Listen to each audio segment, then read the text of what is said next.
Do you have a basement or crawl space leak? Hi, Corey here with Proven Foundation Experts, and if you have found this video, you're looking for some affordable ways that you can try to mitigate your basement leak by yourself. Okay? Now, a lot of the things we're going to discuss today are really just maintenance issues that a lot of people kind of ignore over time, but they can lead to basement leaks and crawl space leaks, and these are the things that we recommend all of our customers do before we institute a repair plan. Okay? The first thing I want to start with is the slope of yard. Okay? The slope of your yard is probably the most important thing that you have to do. A lot of the times these yards kind of slope down towards the foundation, and what that does is it collects water here. Now, that's especially true if your downspouts play factor into that. Your downspouts, a lot of the times the people put these downspouts in and they just drop right there. Okay, well, if your yard's sloped like this and your downspout, now you've doubled or tripled the water that's actually getting there and laying next to your foundation to soak in. Okay, another thing, your gutters.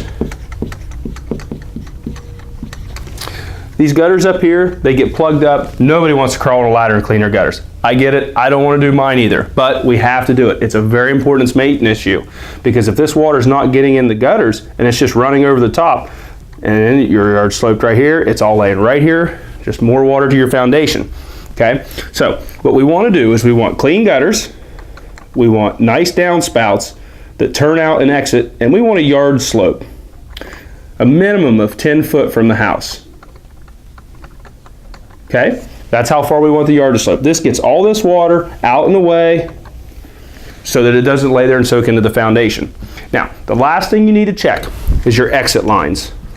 Now, these exit lines are for your downspouts and for your foundation drain. There's be a lot of people we find that do not know where all their exit lines, once the pipe goes into the ground, they do not know where it comes out. And the end of these lines are always grown over with grass, sedimentation, anything. So you want to find those, you want to dig them up, and you want to make sure that the exit lines are working. And if not, then we need to correct that. Those are the first steps. Okay, so here we are. We want our yard slopes correct, we want our downspouts functioning properly, we want our gutters cleaned, and we want all the exit lines cleaned. These are all things that you can do to help mitigate a basement or crawl space leak, and most of them, they cost less than $100. That's the greatest part about it, and you can do it yourself. So anyway, these are what we recommend to try. We appreciate you watching the video. Subscribe to our YouTube channel. Check us out on Facebook. We've got a web page. Shoot me an email if you have any questions, or if you want anything explained anymore, just shoot me an email. I'll be happy to answer your questions. I appreciate it. Thank you again.